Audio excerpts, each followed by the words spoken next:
Carta abierta de Rodolfo Walsh a la Junta Militar. 1. La censura de prensa,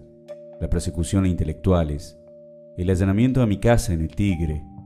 el asesinato de amigos queridos y la pérdida de una hija que murió combatiéndolos son algunos de los hechos que me obligan a esta forma de expresión clandestina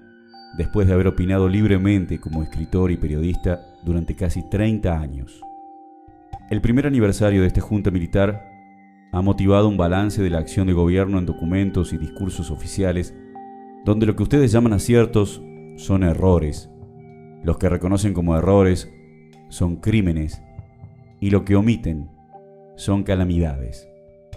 El 24 de marzo de 1976 derrocaron ustedes a un gobierno del que formaban parte, a cuyo desprestigio contribuyeron como ejecutores de su política represiva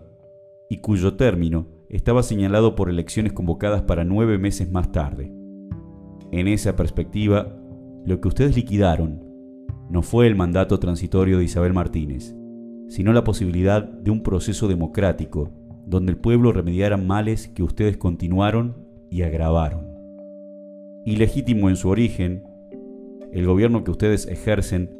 pudo legitimarse en los hechos recuperando el programa en que coincidieron en las elecciones de 1973 el 80% de los argentinos y que sigue en pie como expresión objetiva de la voluntad del pueblo, único significado posible de ese ser nacional que ustedes invocan tan a menudo. Invirtiendo ese camino, han restaurado ustedes la corriente de ideas e intereses de minorías derrotadas que traban el desarrollo de las fuerzas productivas, explotan al pueblo y disgregan la nación. Una política semejante solo puede imponerse transitoriamente prohibiendo los partidos, interviniendo los sindicatos, amordazando la prensa e implantando el terror más profundo que ha conocido la sociedad argentina. 2. 15.000 desaparecidos, 10.000 presos, 4.000 muertos, decenas de miles de desterrados son la cifra desnuda de ese terror. Colmadas las cárceles ordinarias, crearon ustedes en las principales guarniciones del país virtuales campos de concentración, donde no entra ningún juez, abogado, periodista, observador internacional. El secreto militar de los procedimientos, invocado como necesidad de la investigación, convierte a la mayoría de las detenciones en secuestros que permiten la tortura sin límite y el fusilamiento sin juicio. Más de 7.000 recursos de habeas corpus han sido contestados negativamente este último año. En otros miles de casos de desaparición, el recurso ni siquiera se ha presentado porque se conoce de antemano su inutilidad o porque no se encuentra abogado que ose presentarlo después que los 50 o 60 que lo hacían fueron a su turno secuestrados. De este modo, han despojado ustedes a la tortura de su límite en el tiempo. Como el detenido no existe, no hay posibilidad de presentarlo al juez en 10 días, según manda una ley que fue respetada aún en las cumbres represivas de anteriores dictaduras. La falta de límite en el tiempo ha sido complementada con la falta de límite en los métodos, retrocediendo a épocas en que se operó directamente sobre las articulaciones y las vísceras de las víctimas, ahora con auxiliares quirúrgicos y farmacológicos de que no dispusieron los antiguos verdugos. El potro, el torno, el despellejamiento en vida,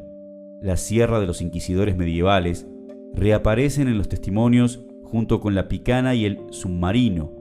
el soplete de las actualizaciones contemporáneas.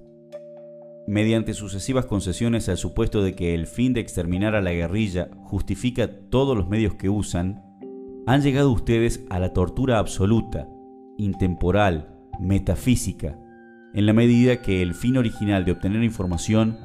se extravía en las mentes perturbadas que la administran para ceder al impulso de machacar la sustancia humana hasta quebrarla y hacerle perder la dignidad que perdió el verdugo, que ustedes mismos han perdido. 3. La negativa de esa junta a publicar los nombres de los prisioneros es asimismo la cobertura de una sistemática ejecución de rehenes en lugares descampados y horas de la madrugada con el pretexto de fraguados combates e imaginarias tentativas de fuga. Extremistas que panfletean el campo, pintan acequias o se amontonan de a 10 en vehículos que se incendian, son los estereotipos de un libreto que no está hecho para ser creído, sino para burlar la reacción internacional ante ejecuciones en regla, mientras en lo interno se subraya el carácter de represalias desatadas en los mismos lugares y en fecha inmediata a las acciones guerrilleras. 70 fusilados tras la bomba en Seguridad Federal, 55 en respuesta a la voladura del Departamento de Policía de La Plata, 30 por el atentado en el Ministerio de Defensa, 40 en la masacre del Año Nuevo que siguió a la muerte del coronel Castellanos, 19 tras la explosión que destruyó la comisaría de Ciudadela, forman parte de 1.200 ejecuciones en 300 supuestos combates donde el oponente no tuvo heridos y las fuerzas a su mando no tuvieron muertos. Depositarios de una culpa colectiva abolida en las normas civilizadas de justicia, incapaces de influir en la política que dicta los hechos por los cuales son represaliados, muchos de esos rehenes son delegados sindicales, intelectuales, familiares de guerrilleros, opositores no armados, simples sospechosos a los que se mata para equilibrar la balanza de las bajas según la doctrina extranjera de cuenta cadáveres que usaron los SS en los países ocupados y los invasores en Vietnam. El remate de guerrilleros heridos o capturados en combates reales es asimismo una evidencia que surge de los comunicados militares que en un año atribuyeron a la guerrilla 600 muertos y solo 10 o 15 heridos, proporción desconocida en los más encarnizados conflictos. Esta impresión es confirmada por un muestreo periodístico de circulación clandestina que revela que entre el 18 de diciembre de 1976 y el 3 de febrero de 1977, en 40 acciones reales, las fuerzas legales tuvieron 23 muertos y 40 heridos y la guerrilla 63 muertos. Más de 100 procesados han sido igualmente abatidos en tentativas de fuga, cuyo relato oficial tampoco está destinado a que alguien lo crea, sino a prevenir a la guerrilla y los partidos de que aún los presos reconocidos son la reserva estratégica de las represalias de que disponen los comandantes de cuerpo, según la marcha de los combates, la conveniencia didáctica o el humor del momento. Así ha ganado sus laureles el general Benjamín Menéndez, jefe del Tercer Cuerpo de Ejército, antes del 24 de marzo con el asesinato de Marcos Osatinsky, detenido en Córdoba, después con la muerte de Hugo Vaca Narvaja y otros 50 prisioneros en variadas aplicaciones de la ley de fuga ejecutadas sin piedad y narradas sin pudor. El asesinato de Dardo Cabo, detenido en abril de 1975, fusilado el 6 de enero de 1977 con otros 7 prisioneros en jurisdicción del primer cuerpo de ejército que manda el general Suárez Mason, revela que estos episodios no son desbordes de algunos centuriones alucinados, sino la política misma que ustedes planifican en sus estados mayores, discuten en sus reuniones de gabinete, imponen como comandantes en jefe de las 3 armas y aprueban como miembros de la Junta de Gobierno. 4. Entre 1.500 y 3.000 personas han sido masacradas en secreto después que ustedes prohibieron informar sobre hallazgos de cadáveres que en algunos casos han trascendido, sin embargo, por afectar a otros países, por su magnitud genocida o por el espanto provocado entre sus propias fuerzas. 25 cuerpos mutilados afloraron entre marzo y octubre de 1976 en las costas uruguayas, pequeña parte quizás del cargamento de torturados hasta la muerte en la Escuela de Mecánica de la Armada, fondeados en el Río de la Plata por buques de esa fuerza, incluyendo el chico de 15 años, Floreal Avellaneda, atado de pies y manos, con lastimaduras en la región anal y fracturas visibles, según su autopsia. Un verdadero cementerio lacustre descubrió en agosto de 1976 un vecino que buceaba en el lago San Roque de Córdoba. Acudió a la comisaría donde no le recibieron la denuncia y escribió a los diarios que no la publicaron. 34 cadáveres en Buenos Aires entre el 3 y el 9 de abril de 1976, 8 en San Telmo el 4 de julio, 10 en el río Luján el 9 de octubre. Sirven de marco a las masacres del 20 de agosto que apilaron 30 muertos a 15 kilómetros de Campo de Mayo y 17 en Lomas de Zamora. En esos enunciados se agota la ficción de bandas de derecha, presuntas herederas de la AAA de López Rega, capaces de atravesar la mayor guarnición del país en camiones militares, de alfombrar de muertos el Río de la Plata o arrojar prisioneros al mar desde los transportes de la Primera Brigada Aérea, sin que se enteren el general Videla, el almirante Macera o el brigadier Agosti. Las 3A son hoy las 3 armas, y la junta que ustedes presiden no es el fiel de la balanza entre violencias de distintos signos, ni el árbitro justo entre dos terrorismos, sino la fuente misma del terror que ha perdido el rumbo y solo puede balbucear el discurso de la muerte. La misma continuidad histórica liga el asesinato del general Carlos Prats durante el anterior gobierno con el secuestro y muerte del general Juan José Torres, Selmar Michelini, Héctor Gutiérrez Ruiz y decenas de asilados en quienes se ha querido asesinar la posibilidad de procesos democráticos en Chile, Bolivia y Uruguay. La segura participación en esos crímenes del Departamento de Asuntos Extranjeros de la Policía Federal, conducido por oficiales becados de la CIA a través de la AID, como los comisarios Juan Gatey y Antonio Getor, sometidos ellos mismos a la autoridad de Mr. Gardner Hathaway, Station Chief de la CIA en Argentina, es semillero de futuras revelaciones como las que hoy sacuden a la comunidad internacional, que no han de agotarse siquiera cuando se esclarezcan el papel de esa agencia y de altos jefes del ejército, encabezados por el general Menéndez, en la creación de la Logia Libertadores de América, que reemplazó a las 3A hasta que su papel global fue asumido por esa junta en nombre de las 3 armas.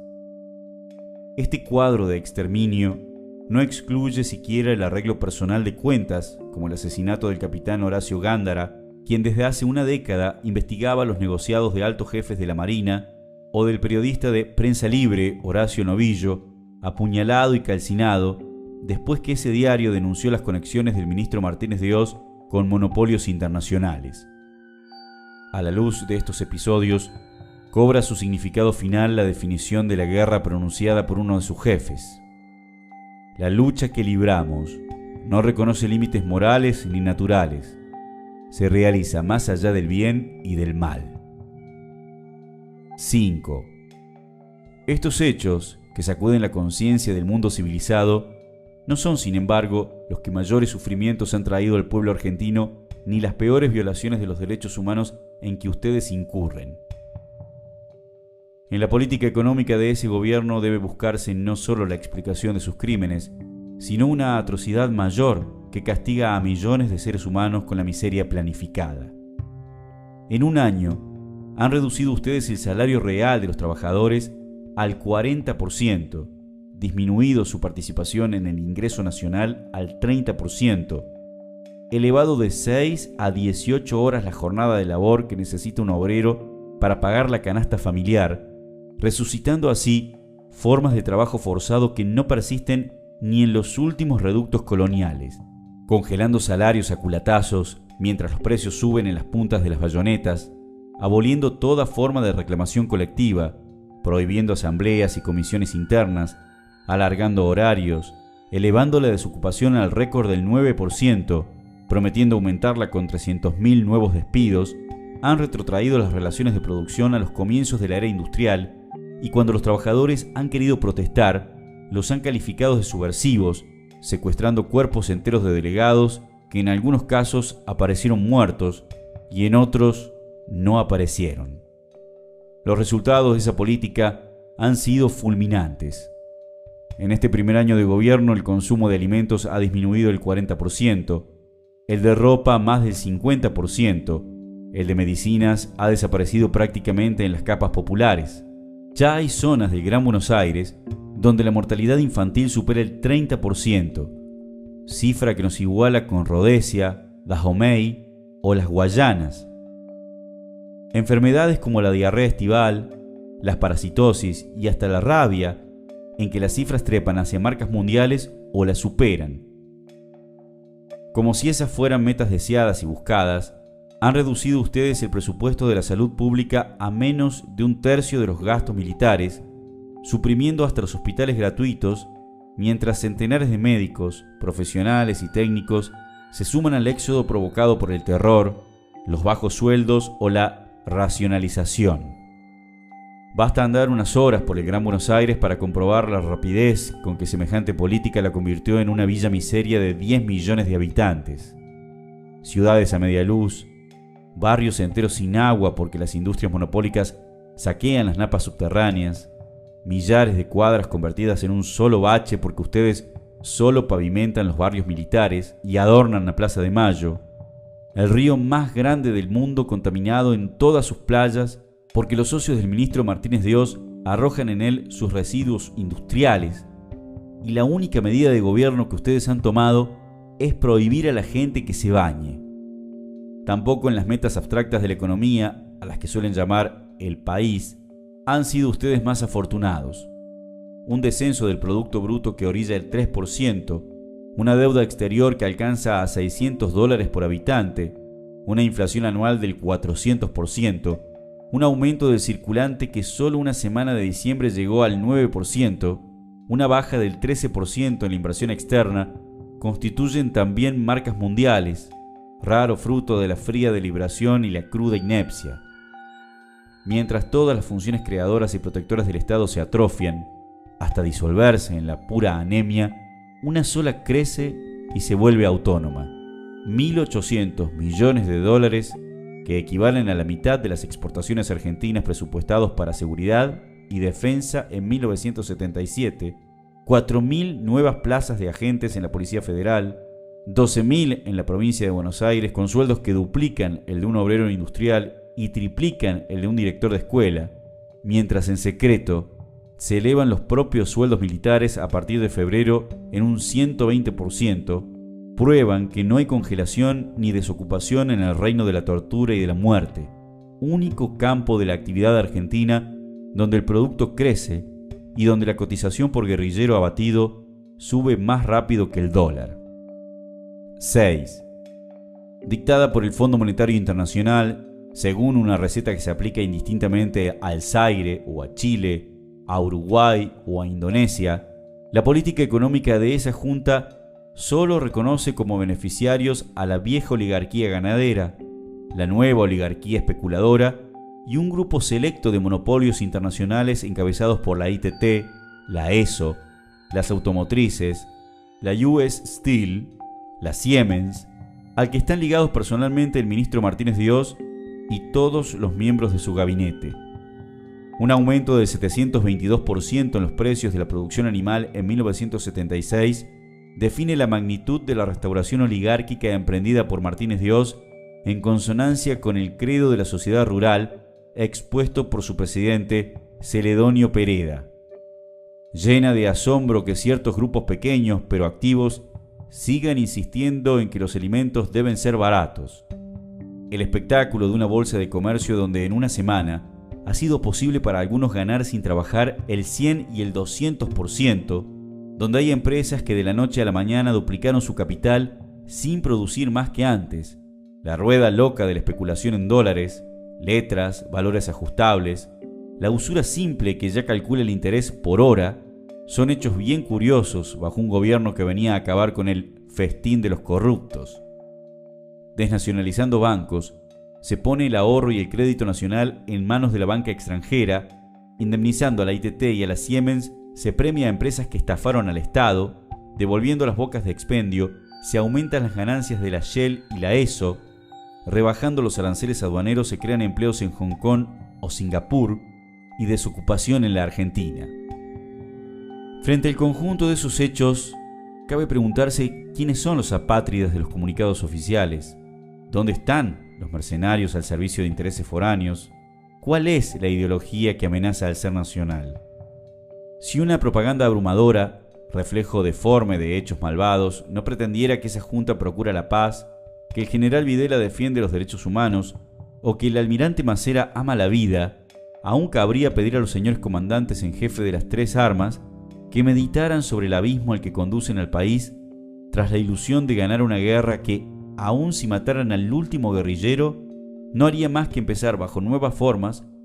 porque las causas que hace más de 20 años mueven la resistencia del pueblo argentino no estarán desaparecidas, sino agravadas por el recuerdo del estrago causado y la revelación de las atrocidades cometidas. Estas son las reflexiones que en el primer aniversario de su infausto gobierno he querido hacer llegar a los miembros de esa junta, sin esperanza de ser escuchado, con la certeza de ser perseguido, pero fiel al compromiso que asumí hace mucho tiempo de dar testimonio en momentos difíciles. Rodolfo Walsh, cédula de identidad 2.845.022, Buenos Aires, 24 de marzo de 1977.